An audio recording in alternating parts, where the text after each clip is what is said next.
삶의 자리로의 초대 예배 가운데 동행하시는 성도님들을 환영하고 축복합니다. 사도신경으로 다 함께 신앙 고백 드리겠습니다.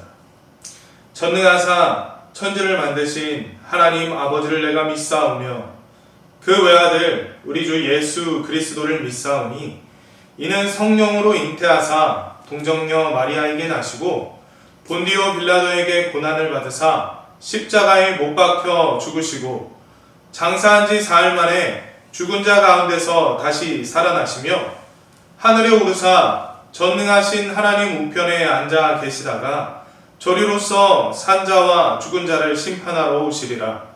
성령을 믿사오며 거룩한 공예와 성도가 서로 교통하는 것과 죄를 사하여 주시는 것과 몸이 다시 사는 것과 영원히 사는 것을 믿사옵나이다. 아멘. 다 같이 찬송가 183장 1절만 함께 찬양 드리겠습니다. 빈들의 마른 풀같이 시들은 나의 영혼 주님이 약속한 성령 간절히 기다리네. 가물음의 마른 땅에 단비를 내리시듯 성령의 단비를 부어 새 생명 주옵소서. 아멘. 함께 나눌 하나님의 말씀은 사도행전 11장 19절에서 21절까지의 말씀입니다. 사도행전 11장 19절에서 21절까지의 말씀을 함께 합독하도록 하겠습니다. 그때에 스데반의 일로 일어난 환란으로 말미암아 흩어진 자들이 베니게와 구브로와 안디옥까지 이르러 유대인에게만 말씀을 전하는데 그 중에 구브로와 구레네 몇 사람이 안디옥에 이르러 헬라인에게도 말하여 주 예수를 전파하니 주의 손이 그들과 함께 하심에 수많은 사람들이 믿고 주께 돌아오더라. 아멘. 오늘 우리가 살펴본 말씀에는 이방인에게 복음이 어떻게 확산되어지는지 그 과정을 잘 나타내주고 있습니다. 특히 당시 형성된 이방인 교회 중에서도 영향력이 매우 컸던 안디옥 교회가 탄생되어지는 과정을 살펴볼 수 있습니다. 그런데 우리는 이처럼 이 안디옥 교회 공동체가 생겨나고 그 외에 다른 곳으로 복음이 퍼져나가게 된 이런 선한 결과물들을 보면서 중요한 사실을 바라보지 못할 때가 있습니다. 그것은 바로 복음이 이처럼 더 널리 퍼지기에 앞서서 교회와 그리스도인들에게 엄청난 핍박과 고난이 있었다는 것입니다. 19절 말씀을 제가 다시 한번 읽어보겠습니다.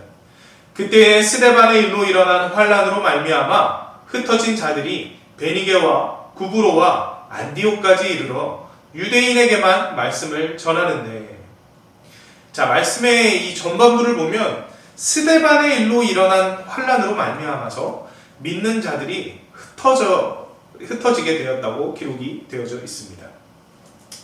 여기서 말하고 있는 스데반의 일은 바로 스데반이 순교했던 사건입니다. 사도행전 7장을 보면 이 스데반이라는 집사가 그리스도인들을 핍박하는 이 유대 율법주의자들에게 붙잡혀서 공회에 세워져 심판을 받게 되는 사건이 등장을 합니다. 여기서 스데반 집사는 성경에 꽤 많은 분량을 할애하면서 예수 그리스도의 복음을 전파합니다. 그의 죽음 직전에 서 있던 모습이 복음을 전파하는 모습이었어요. 그리고 나서 당당히 죽음을 맞이했죠. 이 스데반의 죽음으로 인해서 많은 그리스도인들이 자신들에게도 그 화가 닥칠까봐 주변 여러 도시들로 흩어져 도망치게 됩니다. 어찌 보면 스데반의 죽음이 많은 그리스도인들을 복음이 없던 그 땅으로 강제 파송했다고도 볼 수 있겠죠. 죽음은 참으로 슬픈 일입니다. 박해와 핍박을 받는 것도 견디기 어려운 일이죠.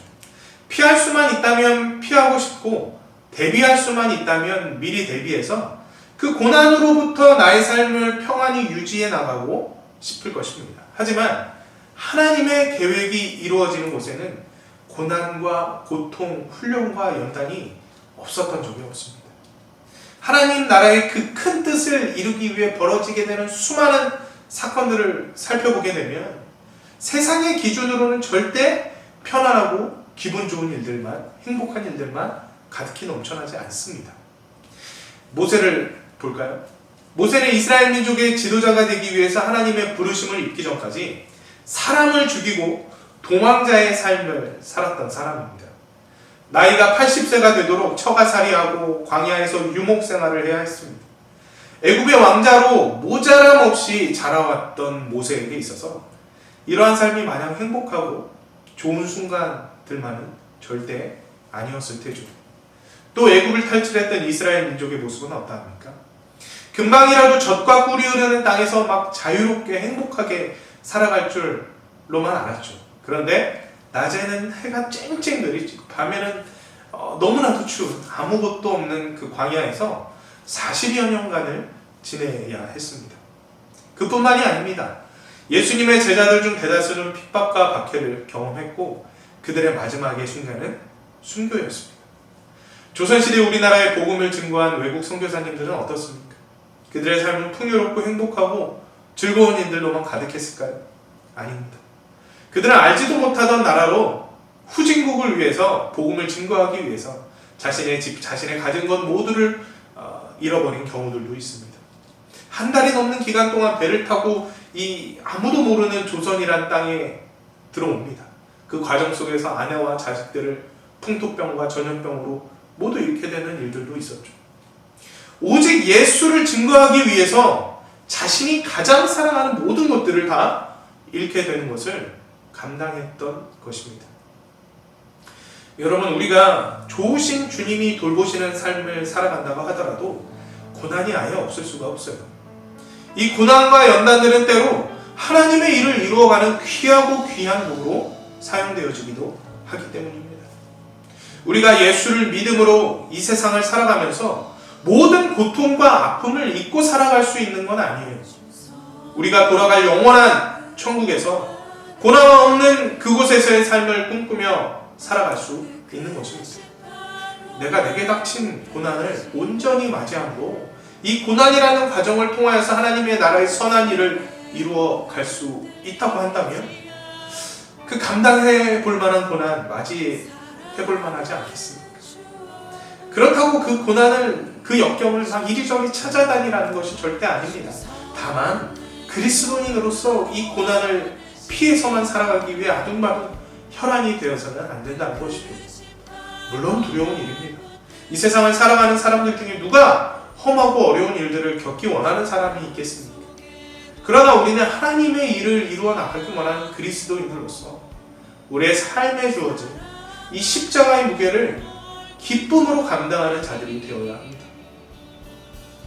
예수님 걸으신 그 길은 결코 넓고 좋은 길이 아닙니다. 때로는 내 발바닥이 찢어지는 가시밭길이기도 하고 사람들의 조롱과 침뱉음을 감당해야 하는 길이기도 합니다. 그래도 우리는 그 길을 걸어가야 합니다. 예수님이 걸으신 길을 따라 걷겠노라고 결단한 우리들은 그 길이 이 세상 관점으로 좋은 길만은 아닐지라도 묵묵히 또 묵묵히 그 길로 나아가야 한다는 것입니다. 훌륭한 신앙인의 삶은 얼마나 빨리, 얼마나 많이 그 선한 열매의 결과물들을 거두고 하나님의 일을 얼마나 많이 감당했느냐, 그것이 아닙니다. 훌륭한 신앙인의 삶은 그 어떤 환경 속에서, 고난과 역경 속에서도 내가 따르겠노라고 결심한 예수 그리스도를 묵묵히 잘 따라 나가는 삶입니다. 넘어지겠죠. 힘들고 아파서 쓰러지겠죠. 연약한 인간이 어찌 왜 실수가 없고 실패가 없겠습니까? 그래도 다시금 일어나서 포기하지 않고 예수님이 가르쳐주신 그 길을 걸어나가는 것, 그것이 훌륭한 신앙인의 삶입니다. 사랑하는 여러분, 이곳에 함께 하시는 여러분들은 밤낮으로 주님 앞에 나와 예배하는 훌륭한 신앙인들입니다. 훌륭한 신앙인들의 삶은 단순히 눈에 보이는 업적을 많이 이루어내는 삶이 결코 아니라 내게 주어진 이 삶의 무게를 온전히 묵묵히 다 감당하면서 예수님의 걸으신 그 길을 계속해서 따라 걸어나가는 삶입니다. 여러분들의 삶이 예수님을 따라 고난도 두려워하지 않는 훌륭한 신앙인의 삶이 되시기를 간절히 소원하고 축복합니다. 이 시간 함께 기도하는 시간 갖도록 하겠습니다. 우리 말씀을 기억하시면서 언제나 어떤 환경에서도 주님 뜻대로 신실하게 살아가는 성숙한 그리스도인 되게 해달라고 기도하시고, 나의 삶에 성령 하나님의 통치가 임하셔서 내게 주어진 모든 환경, 해야 하는 모든 일에 주의 다스리심이 나타날 수 있도록, 또 우리가 간절히 품고 기도하는 이 기도의 제목들을 알으시면서 함께 주님을 더욱더 의지하며 나아가는 시간 갖도록 하겠습니다. 주님의 이름 세 번 부르시고 간절히 기도하겠습니다. 주여! 주여! 주여! 살아계신 주 아버지 하나님 감사합니다. 하나님께서 통치하시고 주장하시는 귀한 삶을 살아가기를 하나님 주님을 온전히 믿고 의지하며 따라야 하는 우리의 삶이, 나의 가정, 나의 환경이 아버지 나의 연약함으로 말미암아서 하나님을 온전히 바라보시고 하나님을 온전히 의지하는 것으로 살아가도록 나의 연약함을 듣게 하면 하나님, 성령 하나님 역사하시고 운행하여 주셔서 나의 연약함들 속에 온전히 주님만을 쫓아 나아가 언제나 주님 앞에 경건히 거룩해서 나아갈 수 있는 하나님의 온전한 예배자, 온전한 그리스도인 되어줄 수 있도록 축복하여 주시옵소서. 우리의 모든 삶의 전가에 언제나 넘치는 은혜와 축복으로 함께 동행하시며 하나님 행하는 모든 일 속에서 오직 주의 영광 나타내는 주의 복음에 도움이 되어 주시고 역사하여 주시옵소서. 우리의 모든 삶을 주관하실 주님만을 찬양하며 나갑니다. 이 모든 삶을 주님께 맡기오니 주님의 뜻대로, 주님의 계획대로, 계신 그 뜻대로 인도하여 주시옵소서. 감사드리며 모든 말씀 예수님의 이름으로 기도드립니다. 아멘. 살아계신 하나님 감사합니다. 언제나 변함없는 사랑으로 우리의 모든 삶을 만지시고 덮으시는 주님, 하나님, 우리의 연약함들이 때때로 주님을 온전히 바라보지 못하게 만들 때들이 너무나도 많습니다. 환경에 휘둘리는 연약한 인간의 모습으로 주님을 온전히 바라보지 못했던 우리의 모습들을 회개하오니 성령 하나님, 어떠한 상황과 환경에서도 주님만을 쫓아 주님의 말씀의 뜻을 따라 살아갈 수 있는 하나님의 복된 자녀들 다 되어줄 수 있도록 축복하여 주시옵소서. 언제나 말씀 앞에서 거룩한 마음으로 주님을 섬기는 자 되게 하시고, 이 땅과 이 나라와 이 민족과 열방, 내게 주어진 상황과 모든 환경을 위해 기도하며 축복하며 중보하며 주님의 나라에 온전히 올려드리는 하나님의 귀한 도구들 되어질 수 있도록 역사하여 주시옵소서. 오늘도 우리의 모든 삶을 주님께서 통치하심을 믿습니다. 하나님께서 주관하시고 주장하시는 승리자의 삶이 되어질 수 있도록 인도하여 주시옵소서. 감사드리며 이 모든 말씀 예수 그리스도의 이름으로 기도드립니다. 아멘. 할렐루야! 오늘도 승리하셨습니다. 좋으신 하나님께서 오늘도 우리의 삶 가운데 깊이 역사하시고 운행하시고 인도하실 것입니다.